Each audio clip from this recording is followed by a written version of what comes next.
आपने अडानी जी का नाम सुना है? अडानी जी इस देश के वो बड़े उद्योगपति हैं जिनको नरेंद्र मोदी जी ने देश की सारी संपत्ति सौंप दी है। मतलब देश के बंदरगाह, देश के हवाई अड्डे, देश की बड़ी बड़ी कंपनियां सब इस बड़े उद्योगपति को दे रखी है। MIM ऐसी पार्टी है कि अलग अलग प्रदेशों में 40 सीट लड़ रही है, 50 सीट लड़ रही है। यहां तेलंगाना आके 9 सीट क्यों लड़ रही है? क्योंकि MIM BRS और BJP की मदद करना चाहते हैं। आज तेलंगाना में बेरोजगारी इतनी हो गई है कि देश के सारे प्रदेशों से ज्यादा है। गरीब से गरीब परिवार सबसे पहले अपने बच्चे को शिक्षित करने का काम करता है। मेहनत करते हैं किसान अगर खेती में तो अपने बच्चे को शिक्षित करने के लिए, अगर मजदूर खेती में मेहनत करता है अपने बच्चे को शिक्षित करने के लिए, अगर सरकारी कर्मचारी मेहनत करता है तो अपने बच्चे को शिक्षित करने के लिए। और ये सब इस आशा में करते हैं कि बच्चे का अच्छा रोजगार हो जाए। तो ये तेलंगाना जिसके लिए यहाँ के हजारों नौजवान लड़े, आंदोलन किया, सैकड़ों शहीद हुए, इस तेलंगाना में उन्हीं नौजवानों की जो उम्मीदें हैं, उनके सपने हैं, वो तोड़े जा रहे हैं। आज तेलंगाना में महिलाएं असुरक्षित हैं, महिलाओं पर बहुत अत्याचार हो रहा है। हम महिलाओं के सशक्तिकरण की बात करते हैं। हम चाहते हैं, कांग्रेस पार्टी चाहती है कि महिला अपने पैरों पे खड़े हो, उनको भी रोजगार मिले, उनको भी एक माध्यम हो कमाने का और आगे बढ़ने का। लेकिन BRS की जो सरकार है वो सरकार सिर्फ बड़े बड़े उद्योगपतियों के लिए चल रही है। गरीबों के लिए, महिलाओं के लिए, दलितों के लिए, पिछड़ों के लिए, किसानों के लिए कुछ नहीं कर रही। जब आपको जरूरत पड़ती है, आप सरकारी दफ्तर में जाते हो तो आपको घूस देनी पड़ती है। और जितने भी बड़े प्रोजेक्ट हैं सब में चोरी हो रही है, बड़े बड़े घोटाले होते हैं, हजारों करोड़ रुपए के। ये सारी वो संपत्ति होती है जो आपके लिए योजनाएं बन सकती हैं, उससे आपके लिए अच्छे अच्छे काम हो सकते हैं। ये सारा वही पैसा है। राजस्थान में कांग्रेस की सरकार है, वहां कर्ज माफ किए। छत्तीसगढ़ में कांग्रेस की सरकार है, वहां कर्ज माफ किए। कर्नाटका में कर्ज माफ किए। यहाँ पे जब कर्ज माफी की बात होती है, चाहे BRS की सरकार है, चाहे नरेंद्र मोदी जी की BJP की सरकार है, मना करते हैं। कैसे? कहते हैं हमारे पास पैसे नहीं है। आप सोच सकते हैं कि देश का किसान एक दिन में 27 रुपए कमाता है और अडानी जी ये सारी संपत्ति को लेकर एक दिन में 1600 करोड़ रुपए कमाते हैं। आपको जागरूक बनना पड़ेगा बहनों और भाइयों। आपको समझना पड़ेगा कि चुनाव में धर्म की बातें, जाति की बातें, आपस में अलगाव की बातें, ये सब बातें चुनाव की बातें नहीं होनी चाहिए। दूसरी तरफ कांग्रेस आपके लिए गारंटी लाई है जो मैं बाद में आपको सुनाऊंगी, और तमाम आपके लिए योजनाएं और आपके लिए एक विजन और एक रोड मैप बनाने के लिए तैयार है। BRS दिल्ली में BJP की मदद करती है और BJP यहाँ पे BRS की मदद कर रही है। आपने कभी ओवैसी जी के भाषण सुने हैं? सबसे ज्यादा हमला किस पे करते हैं? राहुल गांधी पे। सबसे ज्यादा हमला ओवैसी जी राहुल गांधी जी पे करते हैं।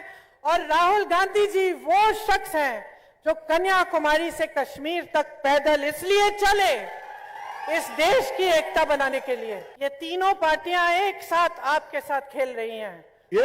मैं तो कहती हूं कि तीनों नाटू नाटू कर रही हैं। तीनों कांग्रेस को इसलिए रोकना चाहती हैं क्योंकि कांग्रेस इस प्रदेश में भ्रष्टाचार को रोकेगी, क्योंकि कांग्रेस आपके पैसे आपके हाथों में, आपके जेब में वापस डालेगी। आप इंदिरा को क्यों याद करते हैं? क्योंकि उन्होंने आपको आपकी जमीन वापस दी, आपको अपने अधिकार वापस दिए। आप सोनिया अम्मा का आदर क्यों करते हैं? क्योंकि जब आपको तेलंगाना का प्रदेश बनाना था, आपने आंदोलन किया, सोनिया अम्मा ने आपकी आवाज सुनी। महात्मा गांधी के समय से हमारी पुरानी परंपरा है कांग्रेस पार्टी के लिए। हम जनता के लिए लड़ते हैं, हम आपकी लड़ाई लड़ते हैं। हम समझते हैं कि हमें नेता बनाने वाले आप हैं। हम आपकी संपत्ति को खुद के लिए नहीं चुराना चाहते। हम आपकी संपत्ति को अपने बड़े बड़े उद्योगपति मित्रों को नहीं सौंपना चाहते। हम चाहते हैं कि आपकी संपत्ति का हक आपका हो, कि आपकी संपत्ति आप ही के हाथों में आपको शक्तिमान बनाने के लिए जाए। कांग्रेस पार्टी इस चुनाव में आपके लिए 6 गारंटी लाई है। गारंटी का मतलब कि जैसे ही हमारी सरकार बनेगी, हम गारंटी करते हैं कि सबसे पहले ये 6 चीजें हम करेंगे। अब आप कह सकते हो कि ये तो सब बोलते हैं, चुनाव है, आप मंच पे खड़े हो तो ये बोल रहे हो, लेकिन मैं इस आधार पे बोल रही हूं कि कर्नाटका में हमने गारंटी दी। कर्नाटका की जब सरकार बनी पहले मंत्रिमंडल के बैठक में वो गारंटी पूरी होनी शुरू हुई। सबसे पहली गारंटी महालक्ष्मी योजना। इसमें महिलाओं को, बहनों, आपके लिए हर महीने 2500 रुपए आपके खाते में डाले जाएंगे। आपको गैस का सिलेंडर 500 रुपए में दिया जाएगा और पूरे प्रदेश में फ्री की बस की यात्रा मिलेगी। जहां आप जाना चाहो बस में बैठो, कोई टिकट नहीं, कोई पास नहीं, आप फ्री में जाओगी। दूसरी गारंटी रायतू भरोसा। किसानों को सालाना 15,000 रुपए और खेत मजदूरों को 12,000 रुपए मिलेंगे और धान पर 500 रुपए का प्रति क्विंटल बोनस मिलेगा और एमएसपी की आपको गारंटी दी जाएगी। गृह ज्योति योजना, जिसमें 200 यूनिट बिजली फ्री मिलेगी और 24 घंटों के लिए आपको बिजली मिलेगी। इंद्रम्मा इंड्लू स्कीम, घर बनाने के लिए आपको जमीन फ्री की मिलेगी और अगर आप घर बनाना चाहती हैं तो आपको 5 लाख रुपए की मदद भी मिलेगी। राज्य आरोग्य श्री योजना, बुजुर्गों को 4,000 रुपए प्रति महीने मिलेंगे और 10 लाख की आपको हेल्थ इंश्योरेंस मिलेगी। 10 लाख हेल्थ इंश्योरेंस मतलब 10 लाख तक आपका इलाज आपका मुफ्त में होगा। युवा विकासन के तहत विद्या भरोसा कार्ड बनेगा जिससे 5 लाख रुपए तक आपको पढ़ाई के लिए लोन मिलेगा और हर जिले में इंटरनेशनल स्तर के स्कूल बनाए जाएंगे। तेलंगाना के शहीद परिवारों को एक रोजगार मिलेगा। हम आपसे वादा करते हैं कि जो सिंचाई की योजना है उसे हम पूरा करेंगे और यहाँ पे डिग्री कॉलेज और मेडिकल कॉलेज खोलने का पूरा प्रयास करेंगे। तो बहनों और भाइयों, आपने बड़ी ध्यान से मेरी बातें सुनी हैं और सबसे बड़ी बात मैं ये कहना चाहती हूँ, मोटी बात आपसे, कि देखिए जब हम सरकार चुनते हैं तो सरकार का जो नजरिया होता है, सरकार जो हमारे लिए चाहती है वो हमारी आशाओं के तहत होना चाहिए। तो आपको शिक्षा की सुविधाएं चाहिए, स्वास्थ्य की सुविधाएं चाहिए, महिलाओं को सशक्त होना है, किसानों को मजबूत बनाना है, युवाओं को रोजगार दिलवाने हैं।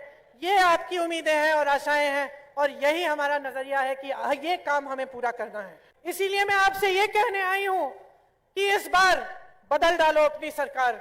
इस बार बाय बाय केसीआर, इस बार कांग्रेस की सरकार लाओ ताकि एक मौका मिले हमें आपको ये दिखाने के लिए कि जब आपकी उम्मीदों और आपके सपनों के लिए सरकार बनती है तो कितना काम करके आपको दिखा सकते। और हमारा धर्म है कि हम आपकी हिफाजत करें और हम आपके लिए दिन रात काम करके आपके लिए समर्पित रहें। तो आइए एक साथ मिलकर एक नया सवेरा बनाएं, एक नए और मजबूत भविष्य के लिए हम सब एक साथ होकर काम करें। आप सबने बहुत ध्यान से मेरी बातें सुनी, इसके लिए मैं बहुत बहुत आभारी हूं और एक बार फिर माफी मांगती हूं कि देर हो गई। एक बार मेरे साथ जोर से बोलो, जय बोलो तेलंगाना, जय बोलो तेलंगाना। धन्यवाद, जय हिंद।